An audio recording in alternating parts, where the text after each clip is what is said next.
Welcome to Smash Fiction, the podcast where each week we pit two or more fictional characters against each other in a battle of strength, or wits, or science, and argue about who would win. This week, Professor Hubert Farnsworth versus Rick Sanchez.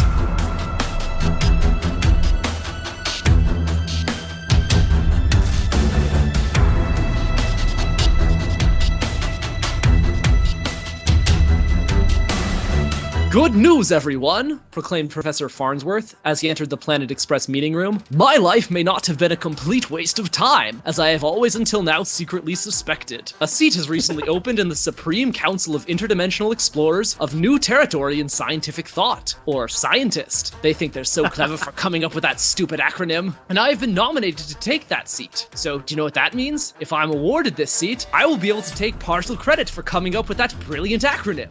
And also, I will soon get a chance to join a council comprised of the greatest scientific minds across all of time and space. Soon, alongside the names of Richards, Brundle, and Forrester, will be Farnsworth. And even better news, do you know where's nowhere to be seen on that list? Wernstrup. It was at this time that it occurred to the professor how odd it was that he was able to monologue for this long without a single snide interruption from the Planet Express crew. A moment later, he realized the reason why. The lights were off and the meeting room was completely empty. He had only been speaking to himself the whole time. The professor then tried the next adjacent room, entering the Planet Express rec room, and this time verified that the crew was indeed present in the room before speaking to them. Good news, everyone! Meanwhile, and by meanwhile I mean 1,000 years earlier, Morty Smith was sitting in Mr. Goldenfold's math class, watching the beautiful Jessica write a math problem on the board. Ah, Jessica. When Morty looked at her, it was as if time was standing still. Then Morty realized that time was indeed standing still. His grandfather, Rick Sanchez, stumbled into the classroom, holding a new blinking device in one hand and a flask in the other. Morty, you gotta help me. I got an opportunity that could really help us out here, and I don't want to, let it pass, let it go kind of thing. There's no time to waste. Okay, Rick, what do you want me? Don't interrupt me, Morty. I'm talking to you. Trying to help you out here. Help us pull out here. Interruptions are really... Sorry, Rick. It's okay, Morty. You're a good kid. I got a chance to become a member of scientists. This prestigious council thing, Supreme Council of something. Anyway, they're super loaded. And they can fund all experiments for they're gonna look at all my scientific accomplishments throughout my life and try and figure out what good I've done for science and what I can do if they let me join them. And they're gonna do a background check kind of thing, see what kind of guy I am, and we gotta put our best foot, Yeah, I got you, Rick. So what are we gonna do? I got an idea. I think you win this episode, Colin. Oh my god, that was the best impression ever. Thank you. Hello, contestant. You are hearing this, but nominated for an empty seat as a member of Scientist, most prestigious council of scientific thinkers in the multiverse, fabulous resources, brilliant colleagues, enormous opportunities. No other organization like us throughout all of space and time. We know. We looked. Prove yourself superior to the other nominee and receive the title of official scientist and join our ranks for all time. Literally, they can give you this procedure where you no longer age so that you can work towards the betterment of human knowledge or whatever else you want to be working on for the rest of your indefinite life. And trust me, once you're in, they don't really monitor your experiments too closely. Pretty much whatever you want to spend your funding on is cool. Scientists, not accountants. For the next month, Council will be observing you closely, but trust that the two of you will not alter your behavior in any way just because the Council is watching. Would compromise the integrity of the experiment. Continue conducting research as before, as if no one is watching. We're not even here. We'll be looking into your history as well. Previous successes, previous failures. In 1 month, the board shall make a decision, but which of you will prove to the Council of the greatest thinkers of all time that you are worthy of the title of official scientist? I have no idea. That is why I, Dr. Morden Solis, am adequately entitled to be your impartial double-blind observer this week. Representing Team Farnsworth, we have Kit Mulcairn. Your arguments are pure weapons-grade balonium. And Dan Mulcairn. Good news, everyone! Oh, our competition totally sucks! And representing Team Rick, we have Miles Schneiderman and special guest, filmmaker and creator of MarsDust.net, Jason Ahlquist. Hey, Miles, let me ask you a real quick question. Does inherent podcast superiority exist? And if so, can one detect and measure it? Rhetorical question, Miles. The answer is yes. You just have to be a genius. In order to determine which team went first this week, I challenged the advocates to compete against one another in a Texas Hold'em tournament. Unfortunately, I didn't have any traditional playing cards on me, only tarot cards. Team Rick did pretty well. I mean, they managed to get a full house, but Team Farnsworth warned me that there was danger on the horizon, but that with it also came new opportunities. So I should be aware of that. We had actually slipped a fortune cookie into our sleeve. I was gonna ask. So that, that's super useful, specific advice. That was very helpful. You're welcome. So, Team Farnsworth. Professor Hubert J. Farnsworth was born into New York's nerdiest neighborhood, Hell's Laboratory, where he was considered precocious even by the high standards of that area. We see him create a mouse-frog hybrid as a child, and he uses Tinker Toys to create both a chess-playing robot and a working laser gun. Since then, he's grown into the greatest scientist amongst all his fellow Earthicans. Whenever the planet or universe is in danger, Earth President Nixon turns to Professor Farnsworth. Farnsworth is over 160 years old. He's been alive for at least twice as long as Rick has. And in that century and a half of scientific exploration, Farnsworth has contributed more inventions to science than anyone in history. He designed the first robot qualified to obtain a boat loan. He's a master of genetic engineering, having created everything from his own clone to atomic super basketball players to giant albino gorillas who are capable of speech, even if all they say is, "Love Mom." He has piles and piles of straight-up doomsday devices, including an implosion bomb, a Sphere-a-Boom, his sentimental favorite, mutated anthrax, which he uses for duck hunting, and one doomsday device that kind of really looks like a lava lamp, which Farnsworth explicitly states can kill everything everywhere. He created a suppository that negates the effects of extreme pressure on the person who takes it, a badass gravity pump which can move stars, and at least 2 different machines which can bring the dead back to life. But of course, all of these things are pretty standard for your top-notch super scientists, your Reed's Richard or Lex's Luthor. But guess what?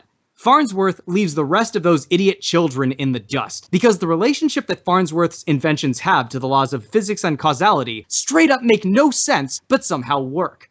He developed the smelloscope, which allows him to smell objects in space, which is of course a medium with no air. He created the death clock. Not the band, obviously. They sprung fully formed when the universe was new. Farnsworth's version can predict to within a few seconds the exact moment of a person's death. The margin of error comes from, quote, free will and all.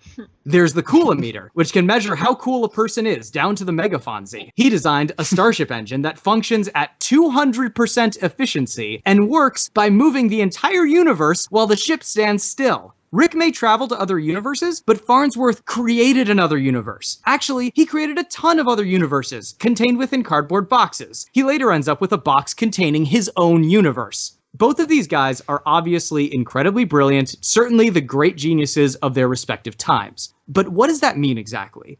Both of these men have worked to push the envelope of known science. In the case of Rick, that means inventing things like ray guns, flying saucers, and robots whose sole purpose is to serve butter.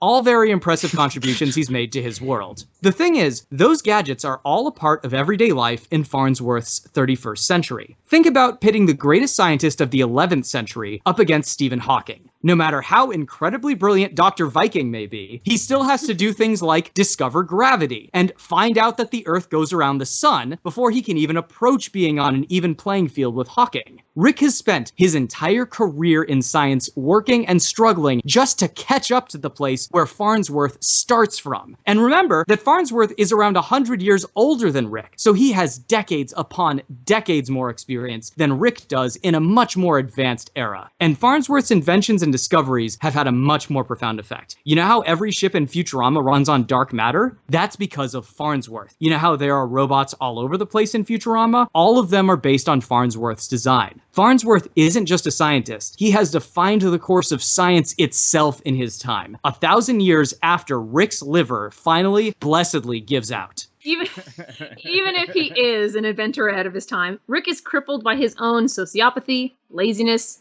inflexible and bizarre worldviews, and of course, his alcoholism. For one thing, Rick has stated on numerous occasions that he hates bureaucracy and won't allow himself to be told what to do. It doesn't matter if he comes up with the most amazing inventions, since those little plastic parachute men. How long do you think it'll be before his uncontrollable urge to rebel leads him to disqualification? Or that he just gets bored, like he's been known to? In case you thought that Rick actually had a chance getting through this without getting kicked out, his perpetual drunkenness, and tendency to pass out from his perpetual drunkenness, will lead him to losing any edge he might have had. It'll be awfully hard for him to put the finishing touches on robot pants or whatever if he's out on the couch surrounded by empty red Solo cups for the duration of the contest. Rick's tendency to have his chin constantly covered in alcoholic drool/vomit is pretty indicative of his attention to detail. In the pilot episode of Rick and Morty, Rick correctly predicts that because of some alien seeds, Morty will be losing his motor skills and a significant amount of brain functionality, at which point Morty begins to drool. Thing is, the way he drools when his brain is damaged is basically identical to the way that Rick drools all the time, suggesting that Rick is constantly suffering from impaired motor skills and brain functionality. Oh, wow. Yeah. That's Judge. Just to clarify, are you saying that he brained his damage? If that's what it takes. Yet another handicap which will utterly leave him in the dust. Or a pool of vomit, whichever comes first. On a similar note, Rick obviously works with substandard materials, as demonstrated by his weird flying saucer, which includes torn car seats and a steering wheel which appears to be made out of cork. Everything about his gadgetry looks like it was harvested from a junkyard. In comparison, look at Farnsworth's inventions, like the Planet Express ship. Everything is well made, well maintained, and clearly created using the finest materials. Such are the boons of being the owner of a business, and also giving a shit about the things you create. While one could argue that these are merely aesthetic differences, it's clear that one of these creators approaches his inventions with love, care, and patience, and the other throws stuff together only as long as it remains interesting, at which point he abandons them. Nowhere is this tendency made clearer than in the episode Something Ricked This Way Comes, where Rick succeeds beyond his wildest dreams at his curse removal store, but the second that any degree of actual work is required at maintaining it, he grows immediately bored and literally sets fire to the store. With his pessimistic and defeatist outlook on life, once Farnsworth is clearly receiving more positive attention from the judges, Rick is going to claim that something far more important is happening in some other universe, and drag poor Morty through a portal away from this match. We see what happens when Rick tries to invent on the fly in the episode Rick Potion number 9, where Rick's short-sighted approach to science leads first to a worldwide outbreak of violent lust for Morty, then of weremanises, then of horrific boneless mutants that straight up look like the worst entries in the aberration section of the Monster Manual. I'll give you all a moment to finish taking a shot. Anyway, it's not like this was a completely unpredictable outcome. He admits that he doesn't know what he was thinking. In the end, he can't actually come up with a way out of this terrible situation of his own design and has to abandon his own reality and jump into another version of reality where a much smarter version of himself figured it all out. All the while, he basically avoids taking anything even remotely resembling responsibility, consistently blaming something else outside of his control. Fundamentally, this means that, at this very stubborn stage of his life, he is incapable of learning and won't be able to improve upon his mistakes, all of which is absolutely necessary to defeat someone as mind-blowingly creative as Farnsworth. Yeah, Rick has gotten far on what amounts to random luck and some natural talent, but he's 1,000 years behind Farnsworth's level of mad science, or as I prefer to call it, genius. All right, very strong opening arguments from Team Farnsworth. Let's throw things over now to Team Rick. Team Rick. Don't break an arm jerking yourself off. I never do. Oh my god. Okay, this is not a contest of prettiest inventions. This is not even a contest of most physics-defying inventions, all right? This is about who has contributed the most to science! Professor Farnsworth has spent years working on robots and artificial intelligence, most notably developing the large and completely fuel-inefficient sports utility robot. Great contribution there, buddy. Rick Sanchez spent a few minutes before breakfast building a robot with an artificial intelligence sophisticated enough to have an existential crisis. While both mad scientists have earned their share of accolades, Rick has taken science further, faster, and ultimately with fewer long-term consequences. And if this comes down to who can create something awesome in a brief period of time, yeah. Rick can outscience the ancient and senile Farnsworth faster than you can say wubba-lubba-dub-dub! The very first episode of Rick and Morty features the line, "What do you think of this flying vehicle, Morty?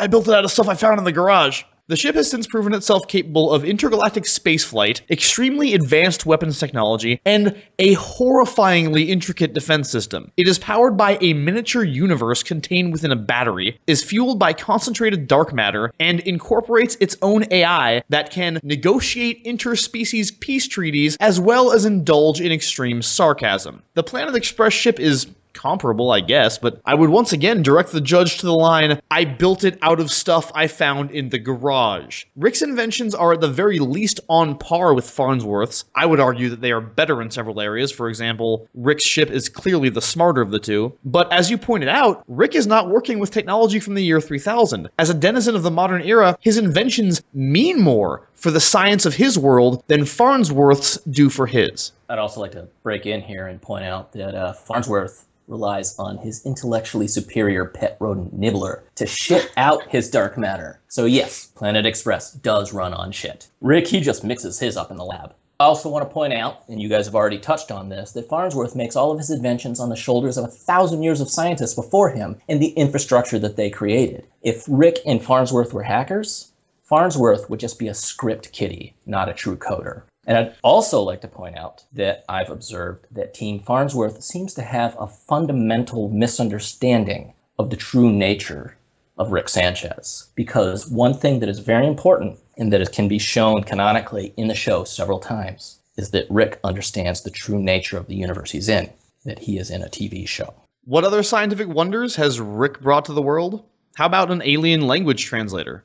No, a helmet that can make your dog smarter, maybe? An Inception-style dream-entering device? Rick's inventions can freeze time, show you what your life would have been like in every possible alternate timeline, and measure the nature of reality. His genius is such that he was able to detect and remove magical curses created by the devil. That's right, Rick outscienced Satan, besting him so thoroughly that he attempted suicide, and that was before Rick beat the shit out of him the old-fashioned way. He also invented an interdimensional cable box that allows the viewer to watch television from any universe in existence. And that's not even mentioning Rick's most valuable invention, his patented portal gun. Time, space, anywhere, instantly. How's that for revolutionizing the messenger service industry? What's Farnsworth's signature invention, the Fing-Longer? But while we're on the subject of guns, let's talk about weapons. And the real reason Rick is going to win this place on the board. Sure, Rick has dabbled in the antimatter laser trade, carries a portable particle beam, once threatened to wipe out the human population with a neutrino bomb,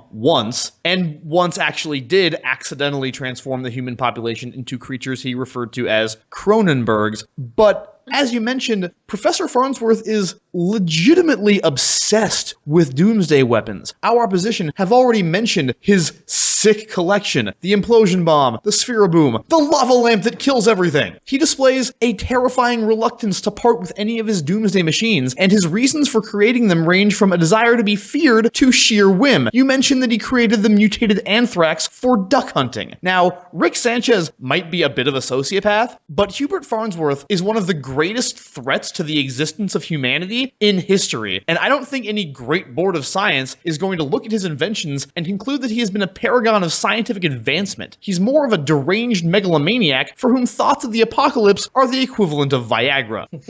Now, what will Rick do with his last push to impress the board? Didn't hear anything from Team Farnsworth about that one. I'm not sure what he'll do. Maybe he'll finally break into the box in his lab marked time travel stuff and put Farnsworth's forward time machine to shame. Maybe he'll finally fulfill the promise of the Rick and Morty opening credits and make off with a baby Cthulhu. Or maybe he'll use his access to the TV of all dimensions and his knowledge, as Jason mentioned, of the fact that he himself is in a TV show to do something a little bit different. Jason? Okay, picture this. It is a quiet, unassuming meta moment in the trans-dimensional space that exists between all realities. The space known to humans as hyperspace, the Nexus, or TVTropes.com.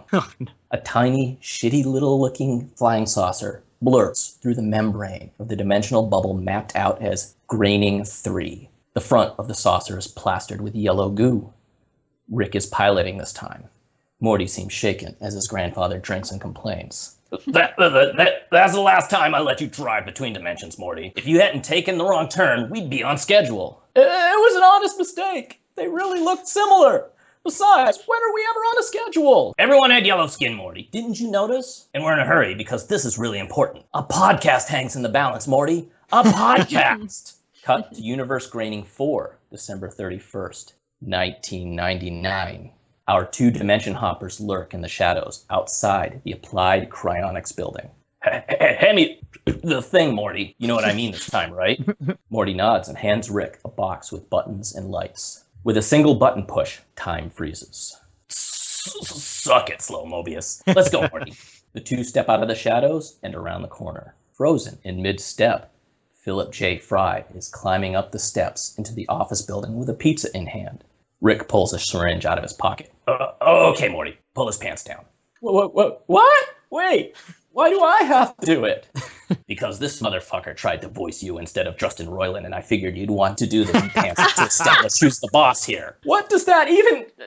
No, I don't want to know. Morty pulls Fry's pants down, and Rick injects the serum into Fry's ass cheek. What is this thing anyways? What's in it? a little Burgess Meredith, a little Frank Morgan, and just a smidge of dinosaur.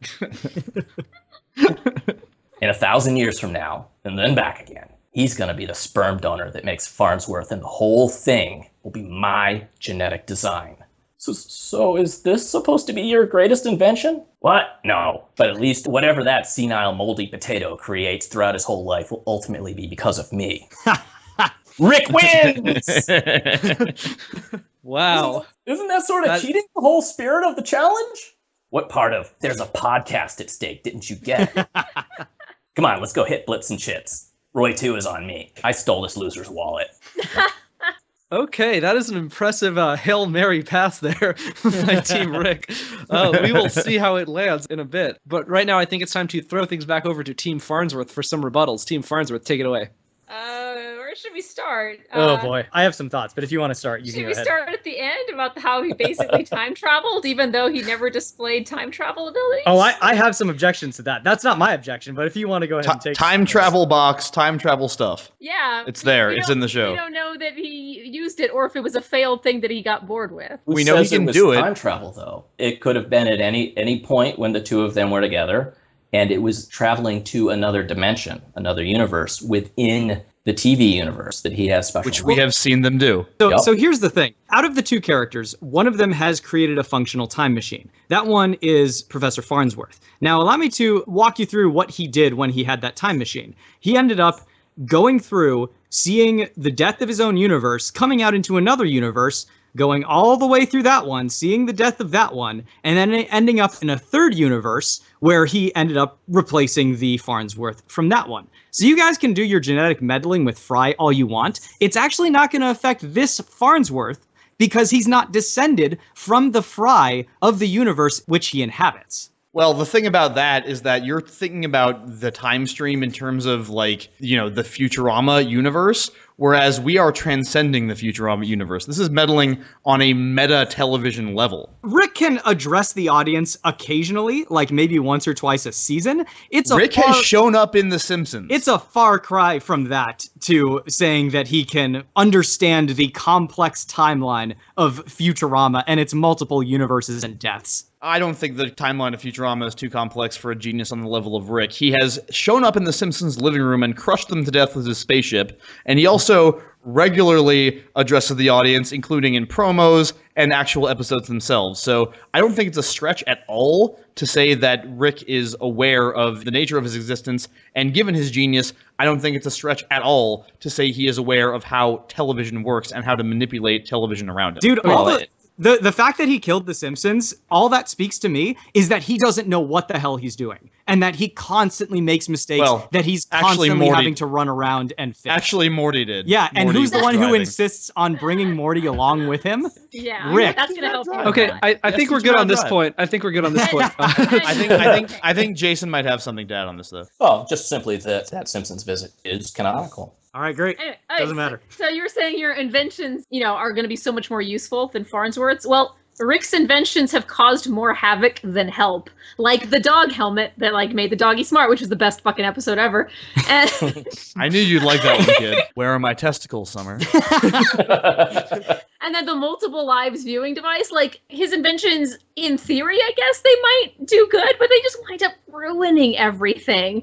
Oh, as opposed to Farnsworth's doomsday machines? It never ruined anybody. The only ones that ruined were those scammer aliens who had conquered the Earth, and it was one of Farnsworth's doomsday devices that ended up pulling their butts out of the fire. You brought up in your opening arguments that this is a match to see who has contributed more to science. And sure, Rick comes up with cutting-edge stuff, but he keeps it all to himself. You don't see that the world is a significantly different place because there's this super genius living in it. Whereas canonically, it is stated that so much of the super tech that Futurama has is directly because of Farnsworth. He's the one who's actually contributed something to science. Okay, so that's where you're wrong. Because, first of all, general advancement from Rick's work is certainly bound to have occurred, probably due to the influence of the Council of Ricks, which is a thing. We see a Meeseeks, for example, in Blips and Chits, so we know that his technology is spreading. Second of all, Rick's refusal to share his inventions with the government, with people who would distribute it the way that Farnsworth's was distributed. God, Farnsworth's is hard to say. That's an ideological choice, not a selfish one. This is about advancing science, not making sure the local bourgeoisie puppeteers get their hands on everything and start deciding who needs what. And third of all, the creation of Adolf Linkler implies that Rick does try to make the world a better place. He tried to create a morally neutral super leader for Earth. So your argument that he is selfish and keeps everything to himself is simply not valid. Okay, so I think he did that for funsies. There's another point on that too as well, is in the very last episode of season 2, we do see that Rick has a tremendous backstory that we have yet to see, that apparently has had enough impact on the world around him that he is hunted by a galactic empire. Okay, so you guys brought up Adolf Linkler. So when Farnsworth messes with Hitler, we see him mess with Hitler twice. The first is the time when he puts the brain of Hitler in the body of a great white shark as God intended. And second is the time when he travels back in time, again by traveling forward in time through the second Big Bang Galactus style, and kills Hitler. Those that are was his completely accidental, and it didn't stick because Bender screwed it up. Accidental. He the second time around, he asked to just hang out the window so he could shoot him on the fly. I'm just saying. It kept happening. I'm just saying it never actually happened. Did he create Evil Lincoln? I'm curious, or is that not really touched upon? No, Evil Lincoln was just a historical figure that appeared in their malfunctioning in Futurama. Yeah. Right, okay, just curious. All right, moving on, Yeah. sorry. Yeah, I also just want to restate that Rick ruined an entire Earth population in Rick Potion number 9. He just abandoned that universe when he couldn't fucking fix it. Yeah, how's that for a contribution to science? Yeah, one time. I destroyed all of Earth's population. And that was totally Morty's fault, by the way. Morty's probably going to be hanging out with him here, too. Look, you're right. Ricks need a Morty, otherwise their brainwaves are traceable. Yeah, that seems like a little bit of a flaw to me. His genius is such that you can lock on to his unique brain pattern. That's a flaw. Okay, we want to talk who's the bigger genius. You're right, in your opening arguments, you brought up the fact that, Rick creates a hat that animals can wear in order to make them smarter. But guess what? Farnsworth makes that too. Except that, in the case of Rick, his looks like a colander with wires coming out of it. And in the case Always with your appearances. The appearances don't matter. Yes, it does. It means that he puts effort into it. Attention to detail. Yes. Okay, he needs to put effort and attention to detail into his inventions because he is slow and not as smart as Rick. Rick doesn't need to put that shit into it to make it work. He just does it, and it works. It doesn't matter if he's drunk. Apparently it does, though, because Farnsworth's hat, which, by the way, I might point out is a very stylish bowler, which he puts onto the monkey Gunter. Oh my God. You are so superficial. Gives Gunter not only the ability to speak incredibly eloquently, but he starts attending Mars University. Snowball, I don't want to use his slave name. Yes, don't use a slave name. He achieves what is probably roughly normal human intelligence, but he's not able to speak. It doesn't dramatically affect his overall physiology in the way that Farnsworth's hat does. That's not what it's designed to do. Exactly. Farnsworth is way more efficient and makes it look good in the process. That's not science. efficiency. That's not efficiency. That is inventing something with a different goal in mind. You can't compare the two. They're apples and oranges in that regard. Very good points brought up by Team Farnsworth, but I think it's time to throw things back over to Team Rick. Team Rick, do you have any rebuttals to bring up? The first thing I want to point out is that all of these so-called failures in Rick's inventions, the horrible consequences, come as no surprise to Rick. In fact, every single time something terrible happens because of one of his inventions, he points it out to the annoying, kind of mortal-minded person around him that has insisted that he create this invention. Snuffles or Snowball or whoever you want to talk about, he knew what was going to happen, and he tried to warn them, but, he was just kind of nagged into doing it. I suppose if you were to fail as much as Rick does, then you'd get used to it, and you'd be able to see those signs approaching, but, Farnsworth doesn't fail nearly as much as Rick. Farnsworth doesn't fail. You know what? He also doesn't go into any of his inventions with any sort of desire to advance science. If he really wanted to advance science, he would recognize the realities of global warming and not invent his stupid sports utility robot. Dude, he got over that. He had the robots direct all of their gases and vent them skyward, and he pushed the Earth far enough away from the sun to suitably cool it off. He solved global warming. That's the way to do it. He also refused to give up his doomsday devices because he was afraid it would make him less feared. Well, Okay, that is 100% accurate. I don't understand. No, yeah, well, whatever. Rick is a hero. Farnsworth is, as I said, way more of a sociopath than he is, and Farnsworth is also fucking senile. He's a sociopath. He's out of his mind. He's a sociopath that only killed Hitler more than once. Okay? Didn't Not stick. like everyone. All right. Whatever. He's fucking crazy. All right. He's out of his mind. He should have been taken to the freaking plus 160 years old penal colony for old people a long time ago. He has clearly lost his step, clearly lost his touch, and in the month we have between receiving this invitation and actually getting the place on the board, it is very clear to me that Farnsworth will not be able to keep up with Rick's pace. Well, okay, so I want to address a couple of points about Farnsworth's senility. So first of all, I kind of think this might actually prove to be an advantage for him in this conflict. As we see in the Futurama episode, A Big Piece of Garbage, Farnsworth twice develops an idea for a brilliant invention, only to see that he had already invented it and forgotten about it. He has enough unknown and forgotten inventions that no one knows about, that when the time comes to wow the judges, he'll have warehouses of stuff sitting around. Only if he remembers them. Which brings me to my second point. So even if his memory problems prove to be too much of a handicap for him, he can always use his memory ray to restore his memory to perfect photographic functionality, which we see him do. Only if he remembers that he has Which we see him do in the episode Crimes of the Pot, where he recalls his inventing the sport utility robot with such detail that he's able to recall the exact time and the number of birds that were flying outside the window. Okay, well, you know what? Rick's got a lot of shit lying around, too, so I don't know what's going on. In a box, taken apart, probably.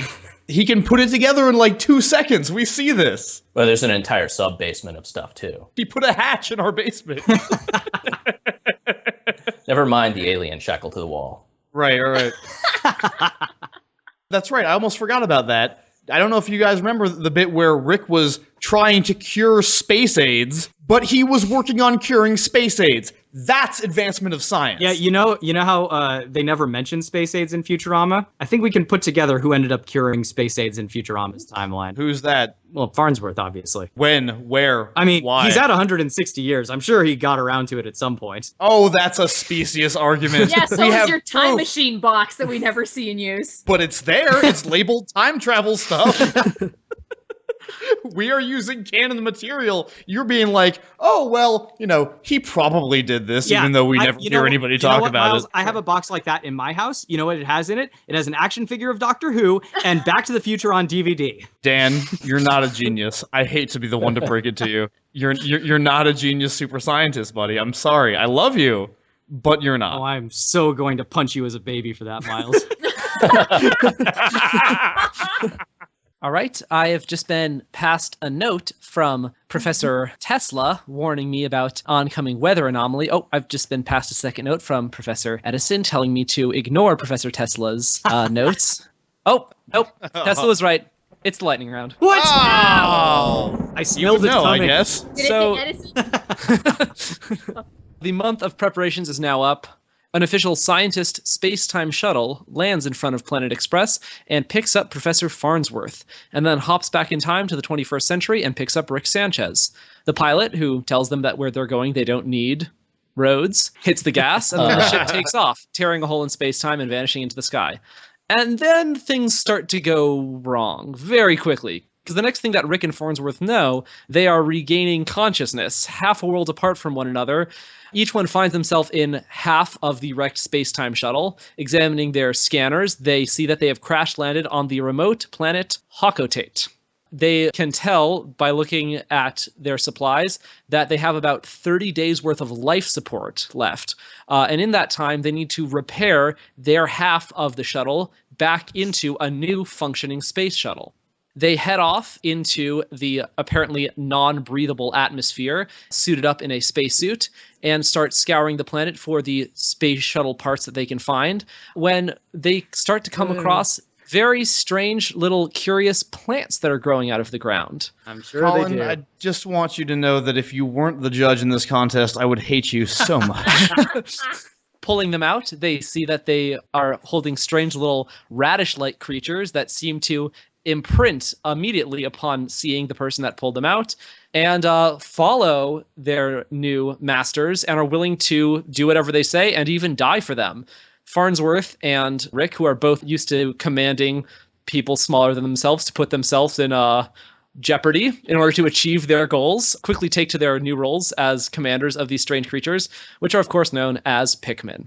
The two contestants have 30 days to repair their shuttle. There is only enough wreckage left on the planet to put back together one shuttle. So whichever team is able to assemble more of the parts first will repair a functional shuttle and escape the planet, and the one that is left behind will stay on Hockatate forever. In order to be awarded this seat, you first need to escape this planet, but only one of you will be able to do it. So who is going to be able to pull this off? Team Farnsworth went first in the regular round, so Team Rick will go first in the lightning round. Team Rick, take it away. Do we have our portal gun?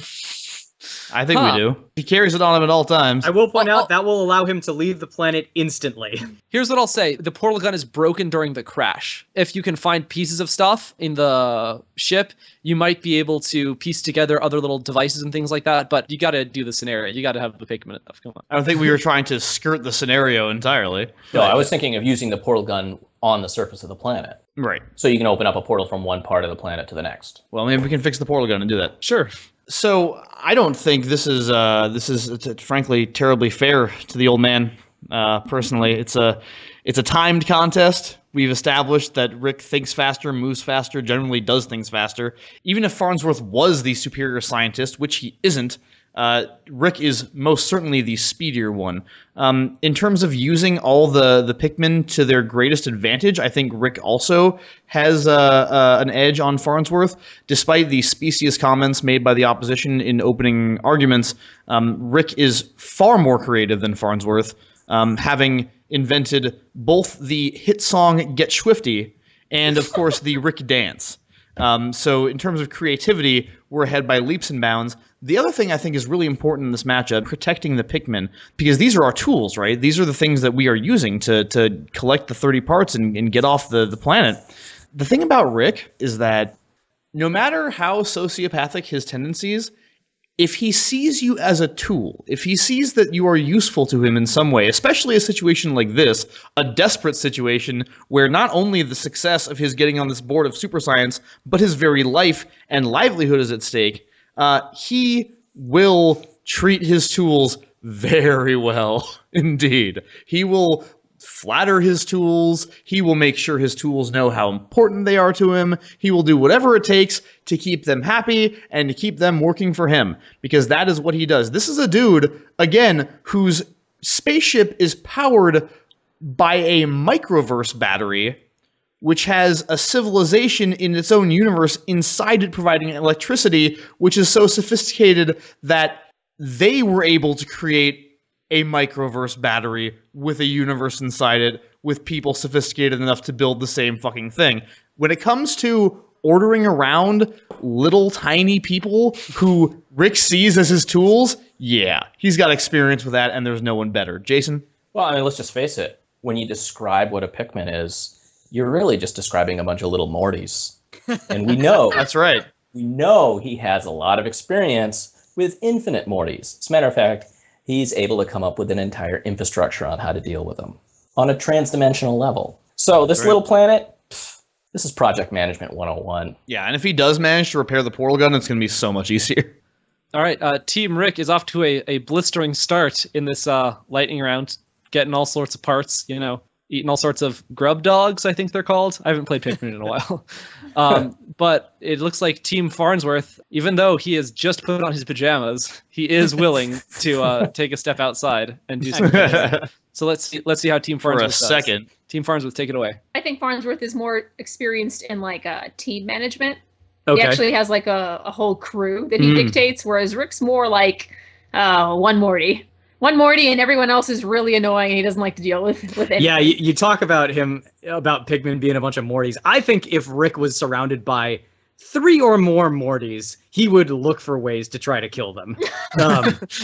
He has been, and he didn't. You know, you guys mentioned that Farnsworth is indeed an old man, much older than Rick, and that's true.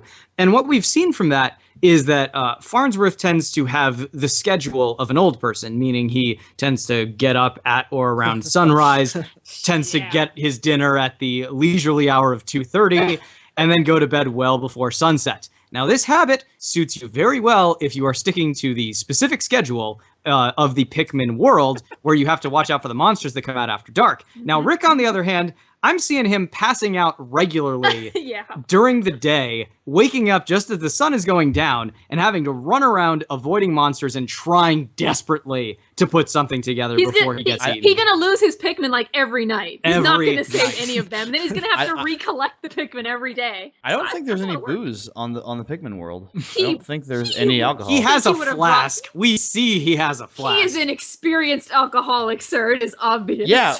Which means the booze in his flask isn't going to be enough to get him drunk. I'm sure he has a universe of booze in a box labeled booze. So as an experienced alcoholic myself, I can assure you of this. So I'm sorry, Miles. So he's going to invent a portal gun and a spaceship using the devices he finds on the planet, but finding a process to ferment fruit is going to be beyond him. Is that what you're trying to say? Like, that's the limits of his genius? I'm saying it's not going to be top priority. I don't see why you're saying he's going to be drunk all the time. He's got something to keep him busy, something to put his mind on. Alcoholic. Yeah. Of course but we've seen several times throughout the course of the show that he's not necessarily drinking when he's working on an invention. He does that shit when he's bored. All right, well, or after the adventure. Look, we see that Farnsworth is able to come up with a number of inventions that I think are very helpful in navigating the world of Pikmin. The Fing-Longer, first of all, is a much more effective and specific way of directing Pikmin than just sort of blowing on your whistle and hoping they get the message. We've seen that the professor was able to invent the very impressive pointy rock tied to a stick when it came down to it, which is right off the bat a very helpful invention to have in this world. You're digging your own grave. Professor Farnsworth has shown also to be able to genetically modify and engineer creatures, which I think he could do to make the Pikmin even more effective. Oh man, he could just make a mega Pikmin. Indeed, and with his very... You mean like a Meeseeks? I mean... Yeah, basically like a Meeseeks. Yeah. Oh, can somebody please do a Meeseeks impression real quick? Oh, gosh. Hi, Mr. Meeseeks. Hey, look at me. Hi, I'm Mr. Meeseeks. Hi, I'm Mr. Meeseeks. Look at me. Very good. Spare your shoulders. Thank you. Good points. Good Thank points. you so much. Can do.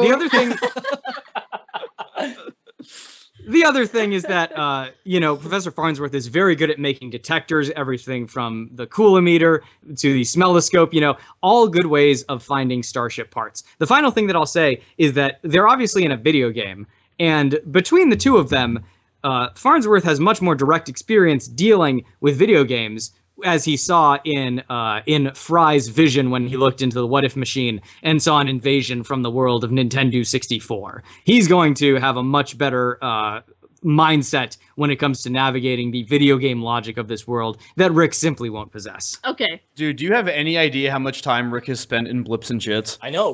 Any idea whatsoever? Yeah, I believe he blows away. He blows away everybody's Roy score. Okay. Don't talk to Rick about video games. And also, it's incumbent upon me to point out that Farnsworth didn't actually invent the Fing-Longer. He totally invents the Fing-Longer. That's BS. Moving on. Okay. He saw that he saw it was in the What If machine, wasn't it? Yeah, and then he invents it later on. We see him with it later on. Congratulations, you invented a pointy stick. It's the Fing-Longer, and I will not hear you speak ill of the Fing-Longer. He's gonna make super Pikmin that can do, each Pikmin can do everything all the Pikmin can do. And then he's not going to lose any of them. He's gonna have a fucking army of Pikmin that like doubles, triples, whatever's in size every single day, and the slow and steady is gonna win this race. Because he ain't gonna fuck it up along the way and cause like mass extinction of Pikmin somehow.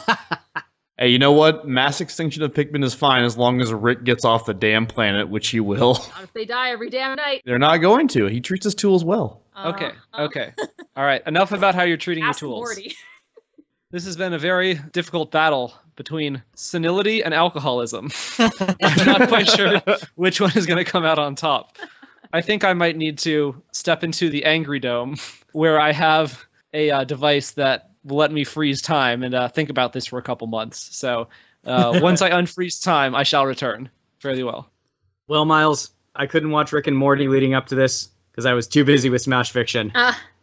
And now I had to watch it for Smash Fiction. It was great. And I am the richer for it. It was great. I told you. My favorite subplot was the dog thing. My favorite episode was the one where he just had like the multi-universe TV. Oh my god, So yeah. the moment I realized that was the voice actor just improving everything, I was losing my mind. I love improv so much.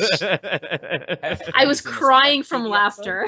There's another episode in the same vein in the second season. Oh my gosh. They do a TV episode too. Oh, I need it. I need that in my life.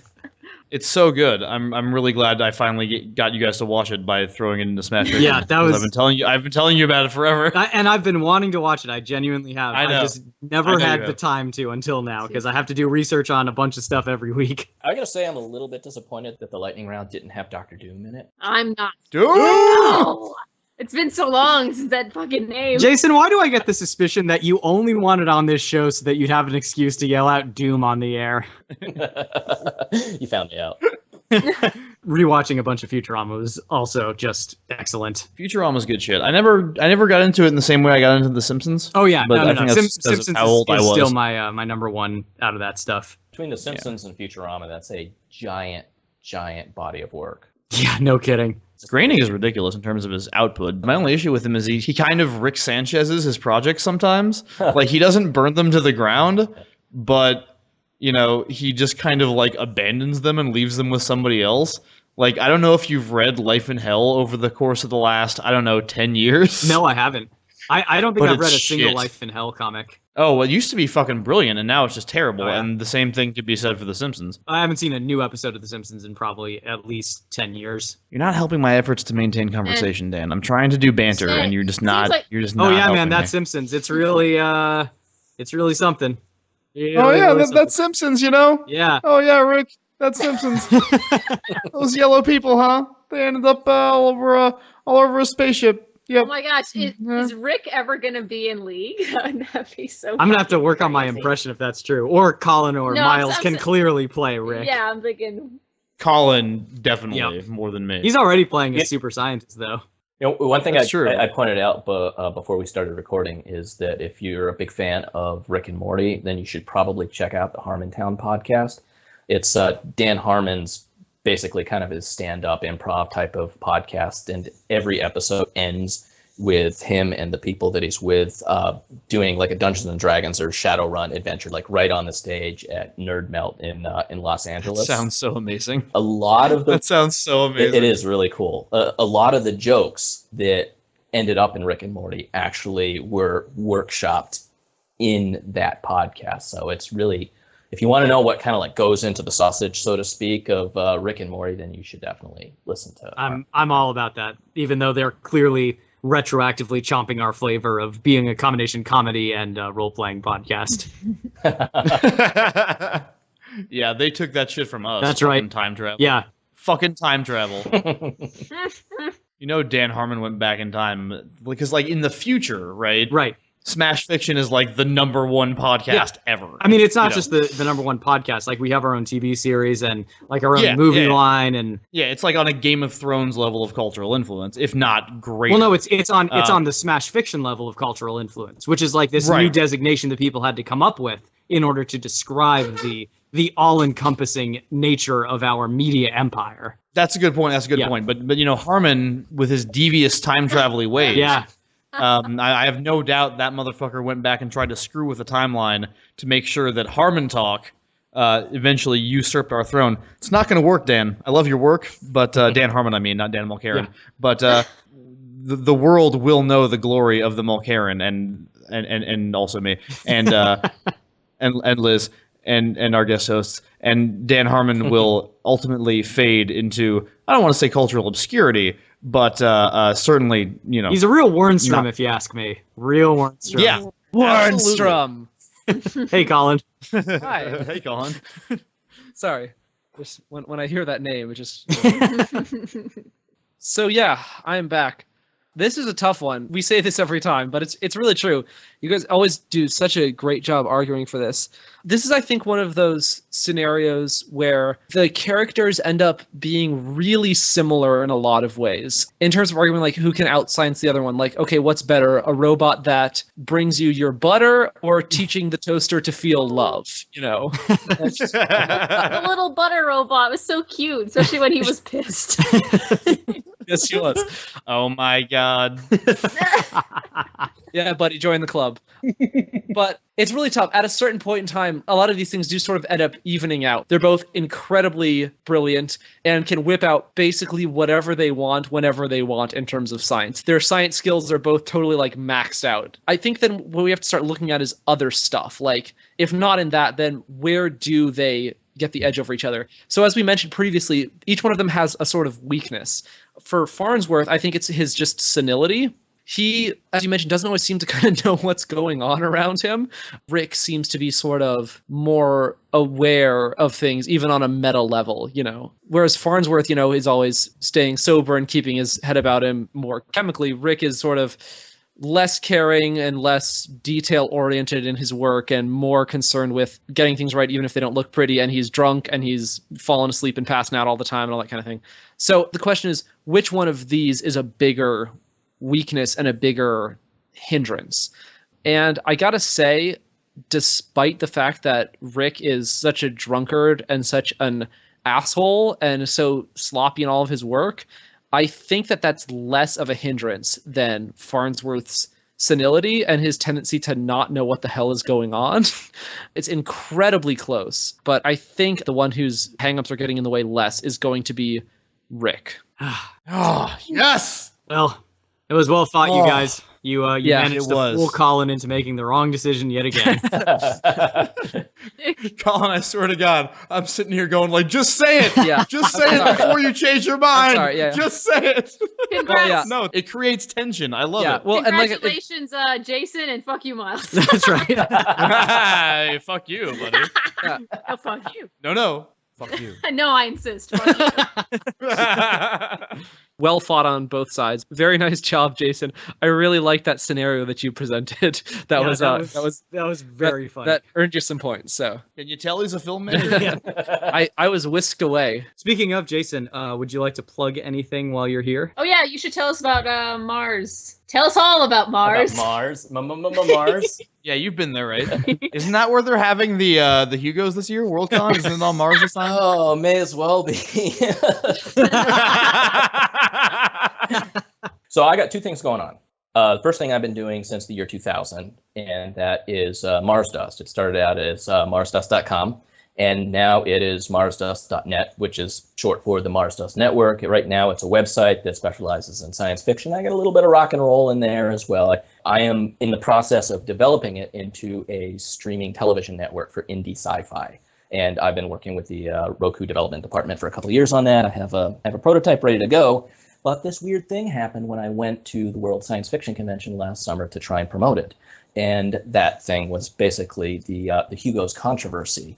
I happened to be there in Spokane, Washington, with a whole bunch of interviews already set up that I was going to use to put on the Mars Dust Network with a number of science fiction writers. And I was the only one there with this type of in-depth interview set up during what is probably one of the more interesting chapters in the Hugo Awards, which is science fiction's kind of like Oscar award, so to speak. As it turns out, there were I almost want to say a right-wing conspiracy, but just to basically put it bluntly, there were a number of people who are conservative that got together to kind of stack the votes in the Hugo Awards. It's a right-wing conspiracy. Yeah. Our own Miles Schneiderman has actually written a really good article that lays it all out. That was how I became aware of it, was I read this article, and it is really mind-blowing what happened. It's really a great article, and I recommend everybody read it. Where can they find that, Miles? They can find that on the website for yesmagazine.org. Mm-hmm. I mean, it's not going to be on their front page, obviously, but I wrote it for Yes Magazine, and you can also find it if you go to my own personal website, which is mjschneiderman.com. It's under my writing section. I believe it's called Sad Puppies Raging. Oh God! If you just Google Miles and Sad Puppies, then it's going to come up. It should come up. Yeah, that's actually how Jason and I met, as we were both in Spokane covering World. That's right. Anyways, I ended up having enough material for a full feature-length documentary kind of just land in my lap. So I'm going to go with that. I've actually got most of the stuff shot right now. All I have left to do is some narration and bring it through post-production. As a matter of fact, You guys are getting an advance announcement on this because I'm not even sending out a press release for it until July 25th. So Smash Fiction exclusive. That's right. That's right. Smash Fiction exclusive. Heard it here, folks. I am putting together a Kickstarter campaign for post-production budget.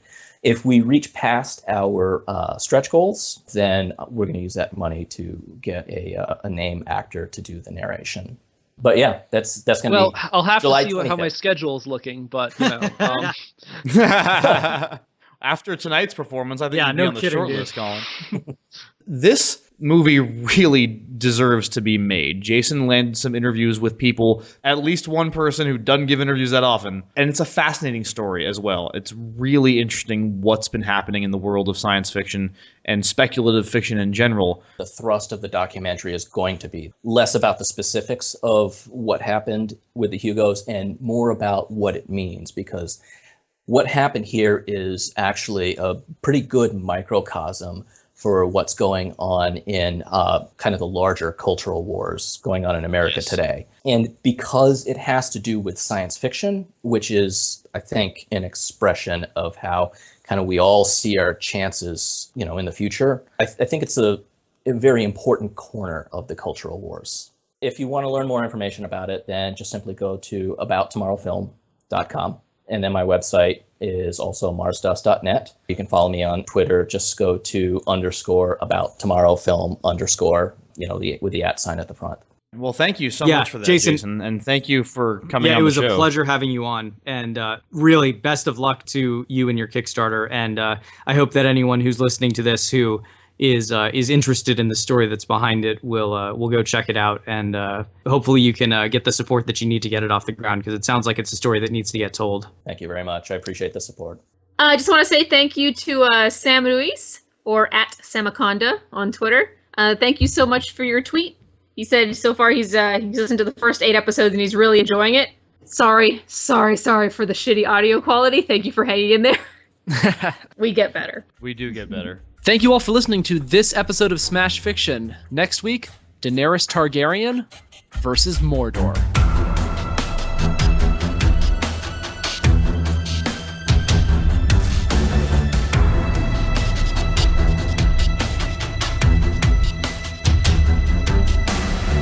Smash Fiction is produced by Miles Schneiderman, with logo designed by Colin Mulcairn. Special thanks to Kevin MacLeod for our theme song, which is called Hitman. You can find his work at www.incompetech.com. You can follow the Smash Fiction Podcast on Twitter @SmashFicPodcast and search for us on Facebook and Tumblr. Subscribe on iTunes, and if you leave us a good review, we shall become more powerful than you can possibly imagine. If you have any suggestions, feedback, or other contributions, send them to us at smashfictionpodcast@gmail.com and help us continue the fight.